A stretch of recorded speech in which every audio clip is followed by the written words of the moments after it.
All right. Welcome to episode 66 of Faith, Fitness, Joy. Today, I am sharing some unique tips for how you can transform your mindset.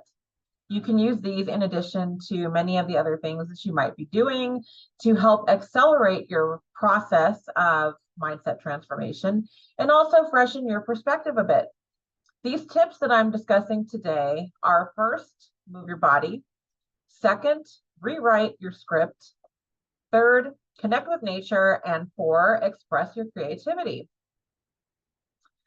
So I started learning about mindset about 7 years ago, at least, different ways that you can shift it to help with my weight loss efforts and also really kind of focusing on how I could improve my body image, as that was something that I was struggling a lot with at the time that I kind of started with this work, if you will. Like any other change or transformation, your mindset takes time to transform. It takes discipline and it also takes consistency. There's a reason that they say old habits die hard, and that's because they do. 7 years in, and I now understand that this is very much a lifelong effort. It took me, 37 years from going back to the time I started this work to kind of lock in a certain paradigm and the dominant thought paradigm that I had at the time. So I figure it's easily going to take just as long to lock in a new one. But that doesn't mean it takes that long for you to start seeing the benefits of changing your mindset. So just want to note that. I've also realized that one of the reasons for this is because you're not just creating a new paradigm or a new mindset. You're also undoing the existing paradigm that you're starting from, which also involves a lot of inner work to really root out whatever the origins of that dominant paradigm and mindset that you're operating in are, right? And as you're doing all of this, you're also changing your behaviors and your routines. So, needless to say, it's a lot of work. A lot of the methods, research, literature, and guidance all around this include focusing on changing the thought patterns. This involves things like affirmations. It involves positive self-talk. A lot of you are probably familiar with that because that's very prevalent in this space when you start to go into, transforming your mindset or looking at how to do that. And this is absolutely powerful and very helpful and very much, a critical piece of all of this work. But there are some other things that you can do that will help with reinforcing a lot of these efforts with, inner dialogue and affirmations and all of that, while you're also working on changing your perspective in different ways than maybe you may have heard to date, right? So let's jump into these. So the first one that I mentioned is move your body. Now, this likely isn't the first thing that comes to mind when you think about setting out to transform your mindset, right? But it is such a key component to transforming your mindset. So they say that fitness or weight loss is 20% exercise, 80% nutrition, and 100% mindset. I don't know if you've seen the memes that talk about that or not, but it's so true. It's so accurate. Because without the mindset, all of the rest of it is a lot harder and probably not sustainable, I would argue. That said, I invite you to look at this a little bit differently and consider how exercise can shift your mindset. So, for example, have you ever been really upset about something, right? And maybe you go take a walk to kind of cool off, if you will. Or maybe you like deep clean your house when you get in a fight with your spouse or have a bad day at work or something like that. And then you just suddenly kind of feel a little bit better about it. Yeah, it might not be solved or you might not feel, on top of the world per se, but you feel maybe lifted and you just kind of feel better about the whole situation and maybe a little bit calmer. So there's something about physical movement that really helps us change our perspective and clear our minds. And I believe that this is because it helps us to move that energy of those emotions out of our body. It helps us release them. It's a form of release. So including forms of physical movement in your daily routine to help you shift your perspective and by extension, your mindset is really beneficial. And this can be all kinds of things, right? It doesn't have to be um, a whole workout routine if that's not what you want to do right now. It can be just walking more, it can be adding dance, it can be stretching, whatever feels good for you and whatever kind of helps you get that clarity and that fresh perspective um, from moving your body and just working that energy out.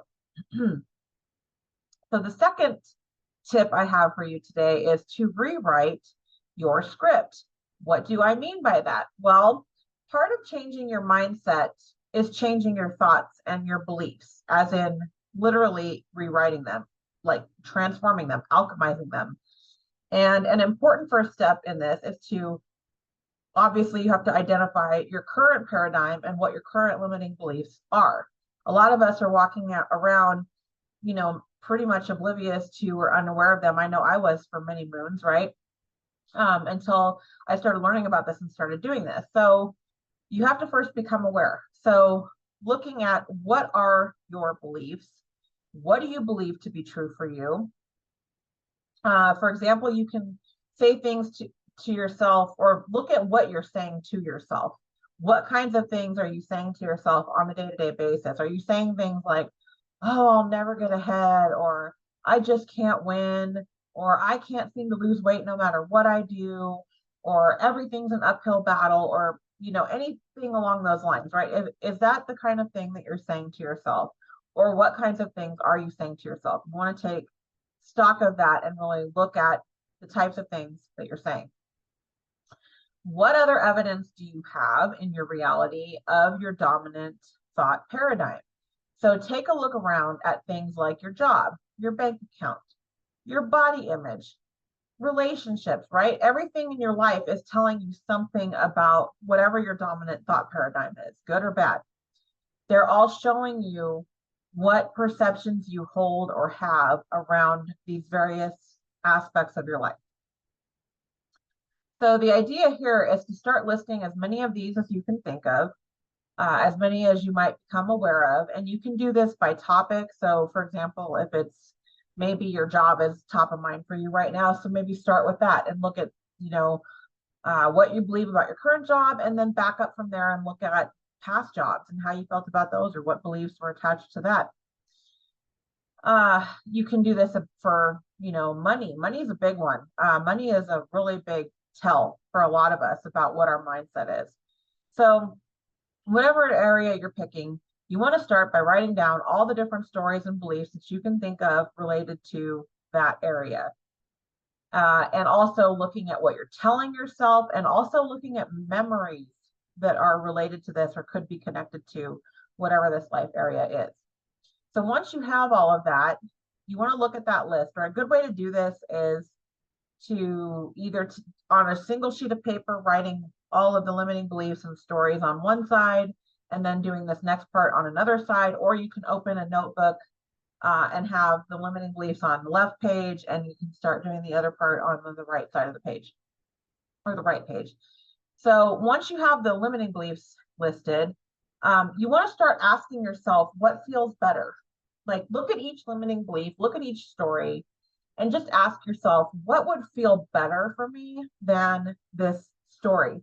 And it doesn't have to be something that is a reality right now. It doesn't have to be something that you're necessarily experiencing in present day. It's just what you want. What would feel better? What would you prefer, right?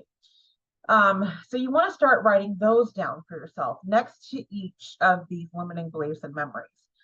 Try to see if you can come up with the exact opposite of whatever the limiting belief or story is, and then writing all of those down on the other paper. And then you want to burn or destroy that other list of limiting beliefs. And this is more of a symbolic thing, but it's just kind of a way of like you're releasing them, and you're saying like, I am no longer subscribing to these beliefs and stories anymore. I now have my new list of beliefs and my new stories for myself that I am choosing to believe now. So the third tip is to connect with nature. So getting out in nature is another great way to change perspectives on things.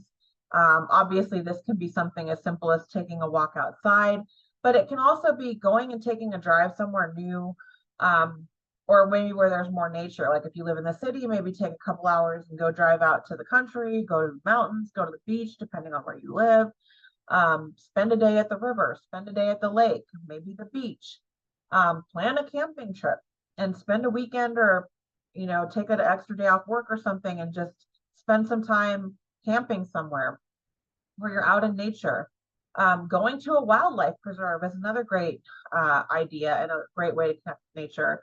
Or a petting zoo where you can connect with animals, and you can even, petting zoos are nice because like you can actually touch the animal, you can actually connect with it in a more physical way than just maybe observing them somewhere. So those are some ideas. It's just getting out in nature and connecting with nature is just such a powerful reminder of the beauty and wonder and all the miracles that exist in this world. And it has a way of kind of shrinking our problems down to size. It has a way of putting things in perspective for us. I mean, I get it. Like when you're going through something and whatever your problems may be, if you dwell in them enough, they can become really big and they can feel overwhelming and overpowering and humongous and all of that, right? So getting out in nature can help shrink them down to size and put things back in perspective, and just a way to remember, like, oh, there's this whole beautiful world out there, and it just makes you kind of feel better about everything. And then tip number 4 is to express your creativity. So this is the last one on the list, but it's certainly not the least. And so this is about really exploring your creative outlets, what they are, and do more of those. And if you're not sure what they are, just play around with this. Try different things. Try things that maybe you don't do a whole lot, that enable you to have a creative outlet, to be creative and just explore that side of yourself, right? Like you don't have to be Picasso in order to do this. And I know sometimes if you're a perfectionist, this can be a challenge to get yourself kind of out of that mode of like, oh, if it doesn't look great. But the idea is to just like kind of let your mind go and really get lost in whatever these creative outlets or activities that you're giving a try are. So there's all kinds of different things you can try. There's lots of fun tutorials on YouTube. I use this all the time for stuff to do with my kids, especially around the holidays. There's so many different easy like art and craft projects that you can find how-tos on YouTube, and a lot of them aren't even that like elaborate or expensive or anything like that. A lot of them you can even do with stuff you probably already have around your house. Maybe you prefer things like interior design and decorating. So you might want to look up different DIY home decor types of things that you can do, or even just playing around with what you already have in your house and arranging things a different way and moving things around differently, or picking up a couple new pieces for your living room or something like that. Just as another way to kind of be creative and express yourself creatively. Cooking and baking are big ones for me. I love just kind of getting creative when I'm cooking. So that's another suggestion for something to try. The idea is to really, not overthink it. Just try different things and see what you like. And again, it's really about finding something that helps take your mind off of things that you can sort of get yourself lost in. So those are my 4 unique tips that you can use to help with whatever you might be doing to transform your mindset, help you get a fresh perspective on things, and just open your mind a little bit and reconnect with yourself. So I hope that this gives you some ideas for some things that you can integrate with whatever you might already be doing. And that concludes today's episode of Faith, Fitness, Joy. As always, I would love to hear from you, so please share your thoughts in the comments. And if you find this helpful and want to continue the pursuit of faith, fitness, and joy with me, please like and subscribe. And you can also find all things related to faith, fitness, joy on my website at www.faithfitnessjoy.com. And last but not least, There is also a free Facebook group by the same name, Faith Fitness Joy. So would love to see you in there if you want to send a request to get access to that. And with that, I will wish you all a wonderful rest of your week, and I will see you next time. Thank you so much for tuning in.